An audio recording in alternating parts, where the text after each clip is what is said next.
I bet you want to turn these really blank pages into something really cool. So that's what we're gonna do today. Okay, hold on. What even is a cyanotype? Oh, I'm so happy you asked.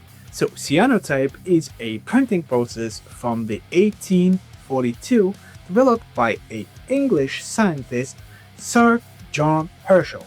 He was a scientist, polymath, chemist, because all photographers were basically chemists at that time. Why did he try to do this? Why did he make this process? Just for the fun? No, he had a practical reason. He needed something to duplicate his note. That's how the thumbprint was born. He wrote his notes onto a transparent piece of paper, then created the cyanotype solution, which involves iron salts, basically two mixture compound.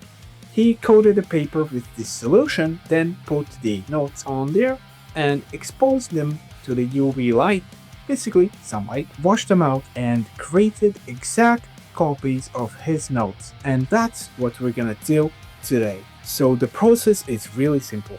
You will have to buy a thumbprint kit. You can find them on Amazon, some photography stores, or even Temu. You can find it pretty easily. It's not that dangerous and it's really fun to do. Step number 1. You will have to mix the chemicals. There is A part and a B part. You will have to mix them in equal parts. Follow the instructions in the kit. You will mix them together in a room that has no sunlight, preferably.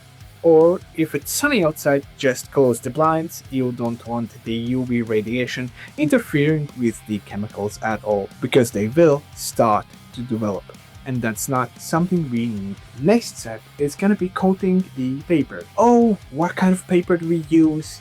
Well, I tried multiple, but for me, the best results were using professional watercolor paper because it will hold up in water. Why water? Hold on, I'm gonna explain that in a bit. Now, paint the mixture onto the piece of paper.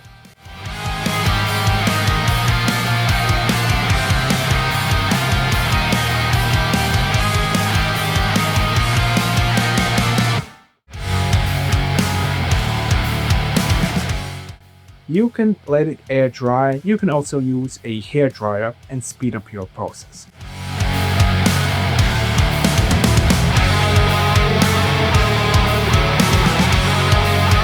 Step number 2. You have two roads now. You can create a digital negative, which is really simple, create it in Photoshop and then print it out onto a transparent sheet. Or you can do the nature method, use branches, flowers, all kinds of stuff to create abstract art. Once you have dried your piece of paper, you can set up the negative and take it outside. You want a sunny day. I would recommend the time frame from 12 to about 2 in the day. Exposure time, you will have to experiment yourself. I used 10 to 15 minutes of exposure time in the sunlight and that was pretty okay for me. Your conditions may differ. Put a piece of glass onto the negative so it doesn't move around and just leave it. After 10 to 15 minutes you want to bring it inside and we can continue the development process. The next part, and you're gonna notice that some parts of the image are really brightly yellow and some of them are darkish grayish. That's good. That means that the exposure was pretty good and you're on your way to having your own successful cyanotype. Now we will prepare some water in a bath, bowl or a tray depending on your paper's size. We can use tap water. Ideally you would want to use distilled water. I used tap water. Now you will have to wash the print out. Do it gently. Don't rub the coated surface because you will smudge the photo and you don't want to do that. Just swish it around in the water until you see the yellow part lift away and wash away, and once it turns really blue, you'll know that you have done it correctly and you can stop, dump the water out and you have a wet print. Now the extra sauce. You will need hydrogen peroxide and you want to put it onto the wet print. What we are doing here is we're oxidizing the layer and making it super contrasty. It's gonna pop, it's gonna make the blue even deeper. The final step is letting it air dry, preferably in a place where the sun doesn't shine. Okay, that came out a bit wrong. Let it dry in a dark space where you don't have any direct sunlight. And now you have successfully made your own cyanotype.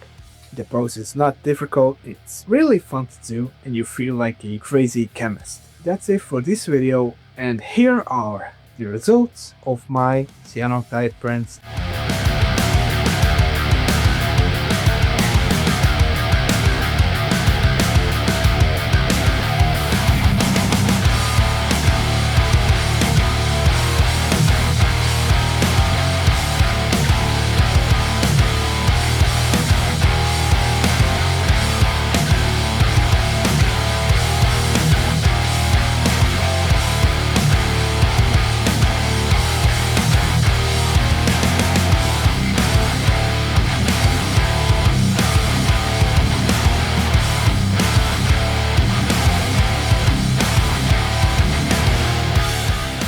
I hope you enjoyed the video, and I hope you had fun and you learned something new, and I'll see you guys in the next video.